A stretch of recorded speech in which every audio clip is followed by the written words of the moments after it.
Back to school season, which means the chaos has begun.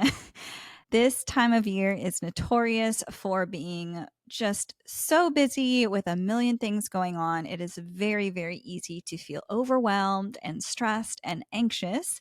So, today's episode is going to be tips for creating and maintaining work life balance during back to school season. Let's dive in.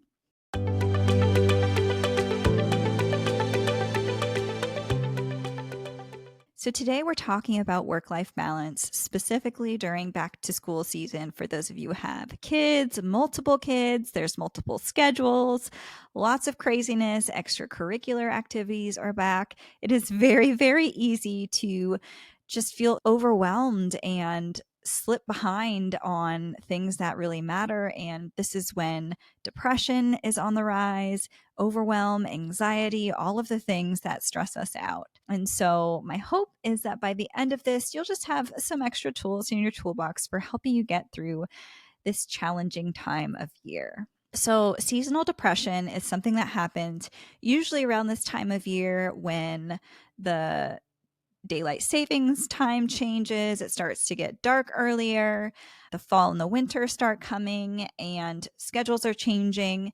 And one of the things that I think contributes to this seasonal depression, specifically around the school year, is that so many of you, myself included, are trying to operate at the same speed year round. And then you beat yourself up if your life doesn't look the same or if you're not able to accomplish the same amount of things in all seasons. And I think it's really important to acknowledge that life is made up of seasons and cycles. It's not like this straight line where everything is the same all of the time, but I think that the anxiety and the stress and the overwhelm, a lot of that is due to mindset and believing that our life should look a certain way. And if we're not able to achieve that, whatever that ideal vision is that we've created, that we're failing in some way. And that simply isn't the truth. So, yes, even though this time of year can be really crazy, really busy, it also has its perks and its positives. Like, seeing our kids go back to school, have them get all dressed up on the first day, watching them grow a year older. It's very sentimental. I know I'm always a hot mess on the first day of school because it's just a reminder that he's a year older. And it's fun, even though yes, it's driving back and forth from one event to another is definitely exhausting. We get to see our kids play in sports and do fun things and perform in their school like shows and all of these things that are overshadowed sometimes by the anxiety and the stress that can come as a result of there being just so much of it. And so, my hope and my goal for all of us is to be able to manage that stress so that we can enjoy the season of life, because it doesn't have to be this crazy burnout, like depressing time where we just feel like we're not able to get anything done and that we're constantly failing or just like not able to do the things that we want to do and all of these negative things that we could make it about.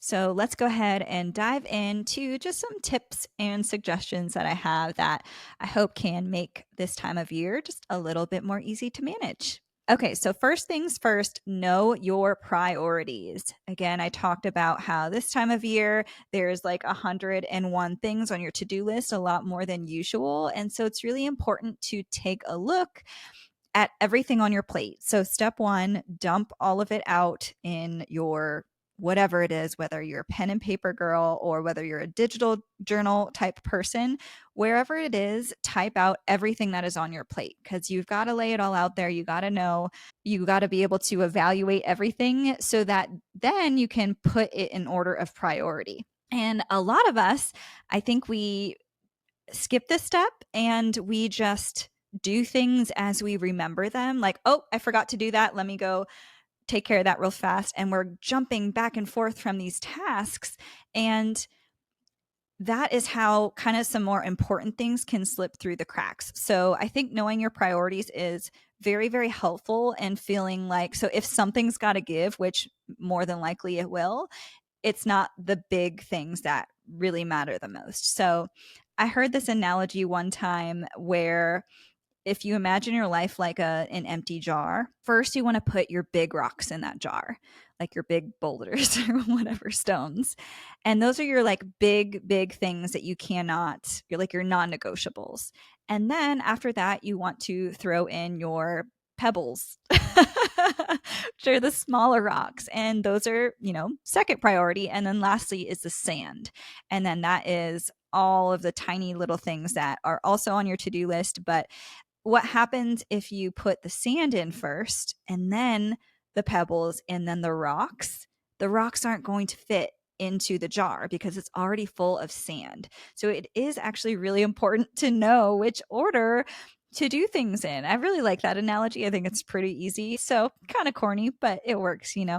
Another cheesy one, eat the frog, right? Like just whatever it is that maybe is really important that you're avoiding doing, get that done first and move on to your next task. Okay.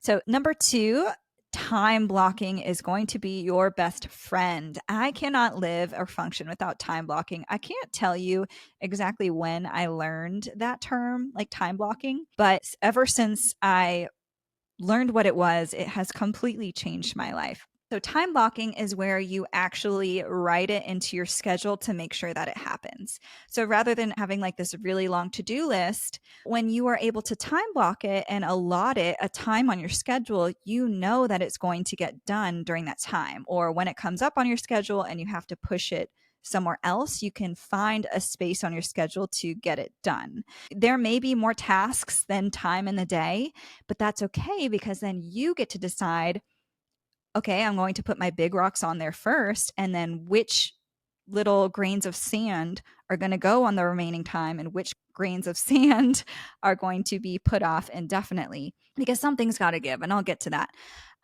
Especially with so many different schedules going on, if you have a lot of kids at different schools, different ages, it can get really, really crazy very easily. So something that I have is I use a Google Calendar. I love it. I also love a paper calendar, but my Google Calendar specifically is helpful for coordinating with other people. And so it gives you like the ability to like color code or have different calendars. So I could select only like my work calendar and it'll show me my schedule for only work things that I put on there. I have a Jasper calendar, so anything related to him and his events, his extracurriculars, his school things, whatever needs to put on there is on the Jasper calendar, and you can toggle back and forth.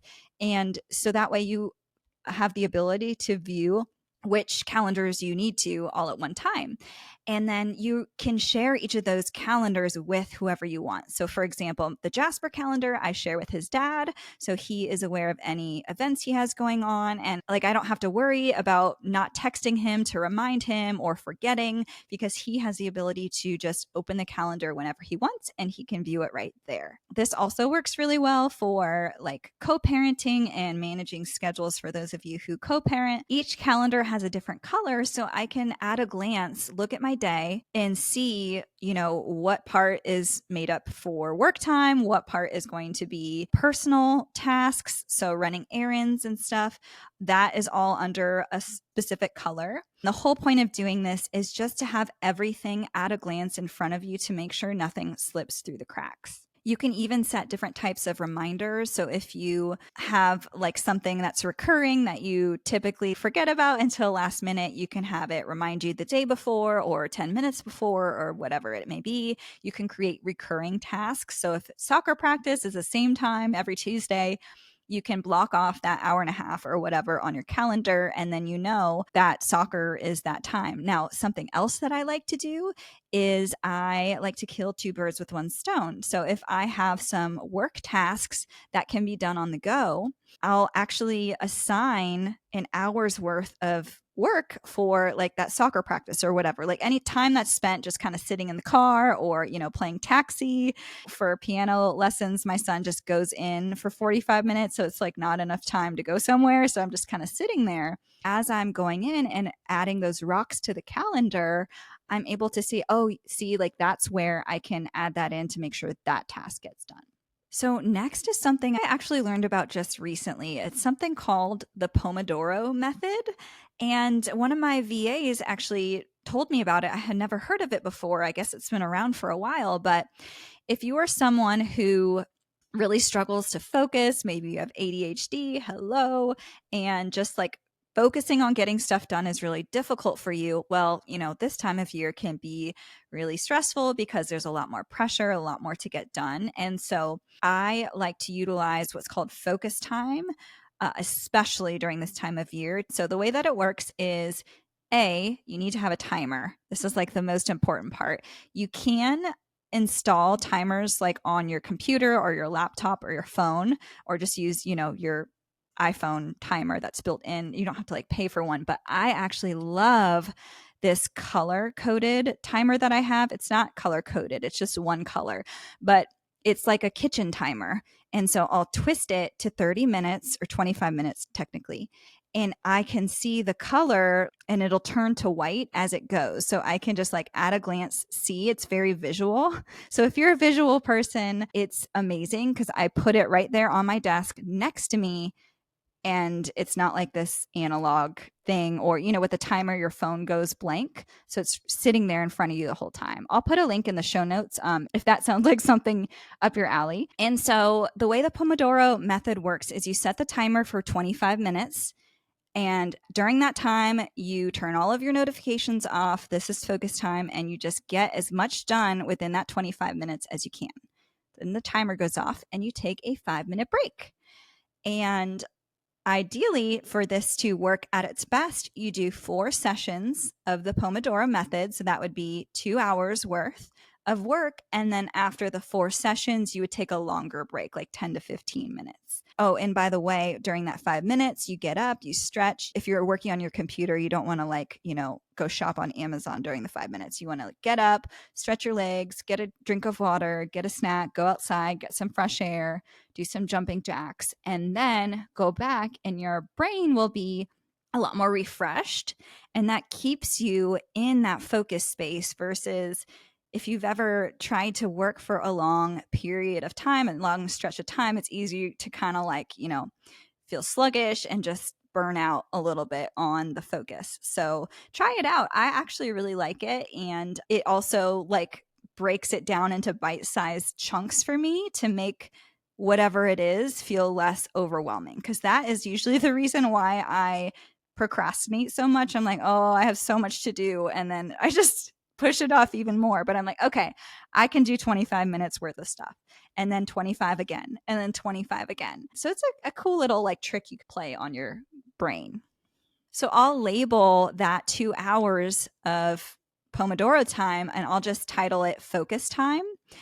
So it'll be like 2 hours worth of work time in my calendar. And then I know if it says focus time, that is like my hardcore pedal to the metal, get stuff done using the timer situation. Okay, next up on the list is something that if you're not already doing, I highly suggest you do it. But it's also, I think, one of the hardest things for people to accept and give into, which is delegating. Hey, you guys have heard me say this 100 times already, and I'm going to say it again. You can do anything, but not everything, especially this time of year. And so if you continue to try to do it all yourself, guess what? You're not going to be able to. So delegating is very simple. It just comes down to what are tasks that need to be done by you and what are tasks that could be done by somebody else. And not tasks that you want to get done by you because you're the only one who can do it the way that you want it to be done, but what absolutely needs to be done by you. I can't delegate recording this podcast video episode because I'm me and it's the Choosing to Heal with Monica Lee podcast. However, I can delegate the editing of the podcast. And so even if I was like, well, I would edit it best myself, which I wouldn't, but it's really easy to hold on and have a vice grip on all of the things because we just believe that nobody else will do it like us. Well, that may be true, but it's going to come at a cost. And that is going to be your sanity and your precious resource, which is time. So once you have made a list of your like must do's by you and everything else on your to delegate list, start seeing who you can pass those tasks off to.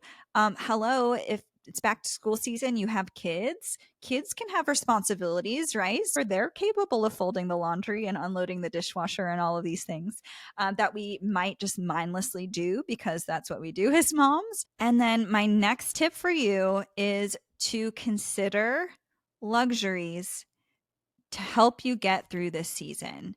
And a common obstacle that I hear a lot is like, well, that's like it's a luxury. It's a privilege to be able to afford things like that. And yes, I totally get that as a valid point.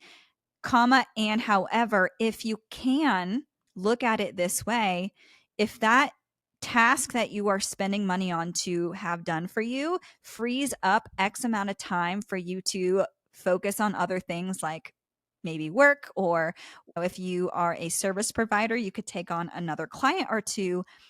As long as it either equates or outweighs the cost of that service, it's totally worth it. Now, maybe you're not going to like take that 2 hours that you could be doing laundry or grocery shopping, and maybe you're not going to like go and make money. But still, if you look at it as investment in your sanity and your time, and it's not forever, it's just a season. That's the biggest thing I want you to take away, is that none of this has to be like a permanent decision. It's just like things that for you to consider that could really help you. So just think about it. Like if grocery shopping is something that you absolutely loathe and you're spending 2 hours a week going to the grocery store, well, paying the 5% upcharge on something like Instacart, where it's, you just pay for the tip and the service fee, like that might very well be worth it to you for your sanity. I don't really know exactly what the upcharge is, but I think sometimes when I place smaller orders, like I'm really only paying $7 to $10 extra than I would. Hello, I would gladly pay $10 for someone else to go to the grocery store for me and deliver it right to my door and not have to put the kids in the car and go. And so just consider like the financial investment. If that's one of the cons on the list, don't only focus on the con. Like I want you to think about how that might add to your quality of life during the season as well. So the ones that I really love and I've been using for years are Instacart. That's the grocery delivery service. There's also one called Shipt. They're essentially the same. A meal service of some kind. I used to use HelloFresh, and there's another one too. Again, super helpful during this time of year, just so you don't have to think about what's for dinner. If you don't even want to cook dinner, there's Uber Eats and delivery services. And then if you really want to change your life, there is laundry service too, where you literally put your dirty clothes on your front porch, someone picks it up, does your laundry, and brings it back to your front porch perfectly clean and folded, and all you have to do is put them away. So again, just food for thought. The next tip I have for you is just to communicate. I mentioned using the shared Google Calendar so that everyone is on the same page, but I also specifically mean communicating not just with what needs to be done, but communicating where you are at mentally and emotionally during this time of year. I actually heard Brene Brown on a podcast. She said, whoever said marriage is 50-50, like it's a load of poop. And it's never 50-50. Like there are going to be days where all I've got is 20%, and it's really important that you communicate that with your partner so that they can say, okay, like no worries, I got you. I'm going to pick up your extra slack. Or if both of you are like running on E, well, then it's extra important that you communicate that so that you can be mindful and set like proper expectations and then create like an action plan. Well, both of us are kind of like burning the candle at both ends right now. So let's be very, very mindful about what we say yes to. being more intentional about self-care during that time. It's not really fair if you are struggling and you're feeling overwhelmed, you're feeling anxious, and yet you don't communicate that with your partner. Our partners aren't mind readers. Also, on the topic of communication, this is the part where you ask for help. You are not Superwoman. Friendly reminder, it is okay to ask for help. And on that same note, in the same way that it is okay to ask for help, it's also okay to say no.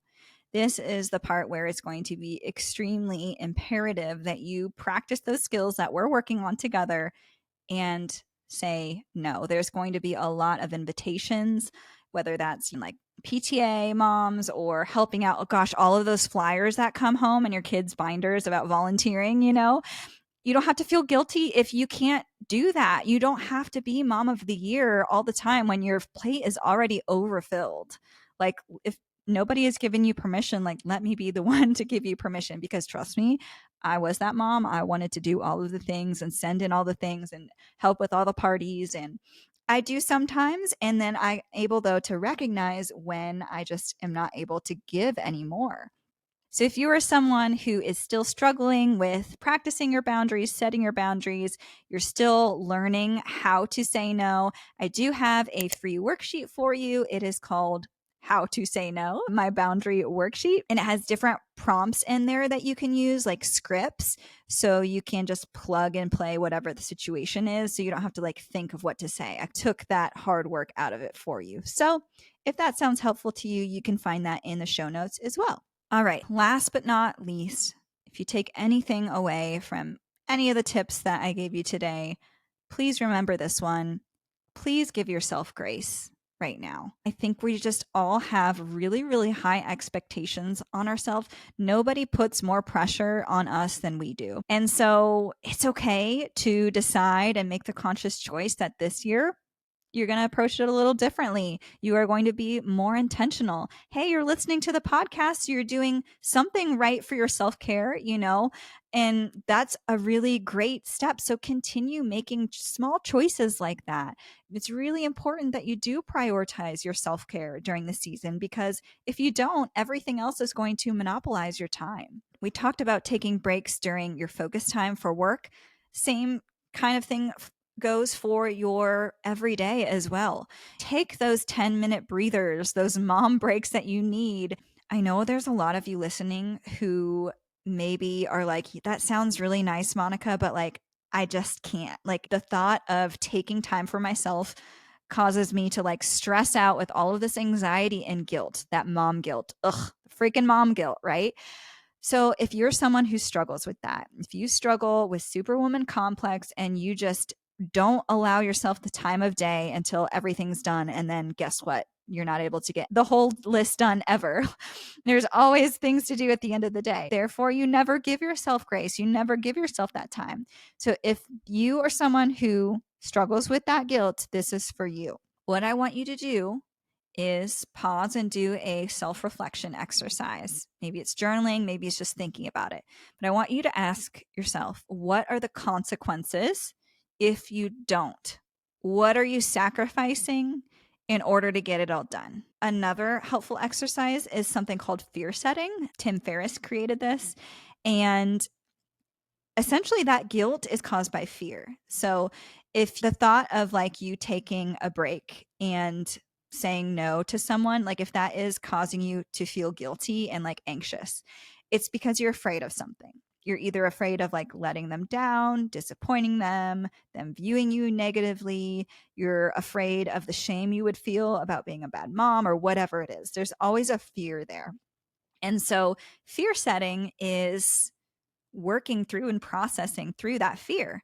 And so there's 3 steps of the process. So the first thing is to define what it is you're so afraid of. Like, what is the worst case that you're making up in your head?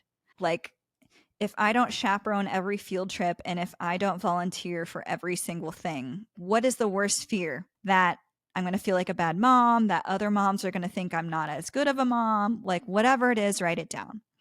And then the next 2 steps are to basically create like an action plan against your worst fear. Let's say your worst fear is that you think other moms will judge you or like that they'll think you're a bad mom. Just using that as an example. Well, what are some things you can do to prevent that worst fear from happening? Okay, well, I'll tell you right now, number one is doing this journal exercise because that is going to help you capture those thoughts before they take root into your brain. And then this next step is to repair. Like, okay, if a mom actually came to you and was like, I think you're a bad mom. How dare you not help out with the Christmas party? You're a bad mom. Well, A, what are the chances that's going to happen, right? And then that's why you write them down, is to actually see on paper the chances and the realities of this happening are very small. Like usually we're just making it up in our mind. But the problem is as it's actually preventing us from like taking action. Like it really is running the show. And then we're just like reacting out of that fear subconsciously. And so this process is helping you work through that so that you are in the driver's seat, so you can skip the Christmas party this year and not feel bad.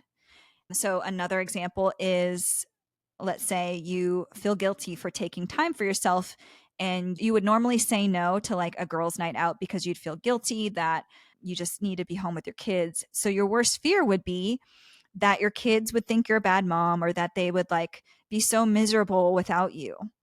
Okay, ways to prevent that.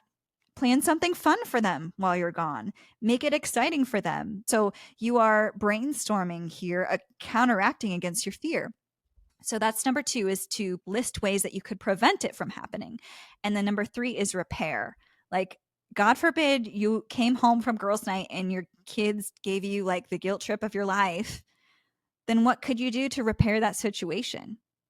Might be a really great opportunity to sit those kids down on the couch and talk to them about self-care and how it's not just about one person's experience, and also like just letting them into another experience outside of themselves, because kids are selfish. It's really hard for them to see outside of their own lens.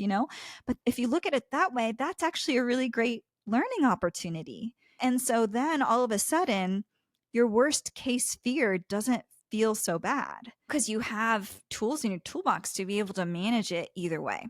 Anyway, kind of went on a tangent there, but super helpful, actually, fear setting. I'll have to do a separate episode on that. I really love a lot of what Tim Ferriss has created, like process-wise, for capturing like negative thoughts and stuff. So yeah, go easy on yourself. Give yourself grace. Your inner critic is super stressed right now. So just be mindful about having some self-compassion. I also want to define that a little bit. It's one thing to say, oh yeah, like I'll be compassionate towards myself. Well, what does that actually look like? When you notice that you're being hard on yourself, something that you can do to have self-compassion is relate it to the human experience. Because when we're being hard on ourselves, we are treating ourselves in a way that we wouldn't treat someone else. Like if our best friend was having a hard time, we would give her advice like, hey, like, you're doing a great job. But towards ourselves, we're going to be super critical. And so two things you can do to have self-compassion is to talk to yourself like you are your best friend, because it's way easier to give advice to your best friend than it is to take it for ourselves, right? And the second thing you can do is to relate it back to the human experience. So an example of that is, you know what? I know I'm feeling really overwhelmed and stressed and guilty, but right now, a lot of people are experiencing that too. I'm not the only one who is dealing with this. This is totally normal. This is to be expected right now because I have a lot on my plate. It's not going to be like this forever. You are thinking about like the overall big picture.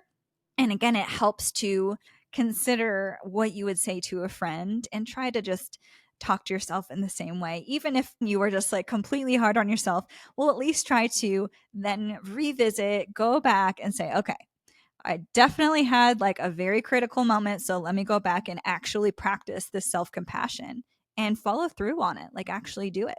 So to wrap this up, I just want you to remember that balance, while it seems like a nice word, it's not always possible. It's just one of those words that is kind of unrealistic. Like, what does balance even look like? And if we have this expectation of what balance is and we don't meet that, we're going to feel like we're failing. But most of our lives is spent managing one season to the next, and they all look different.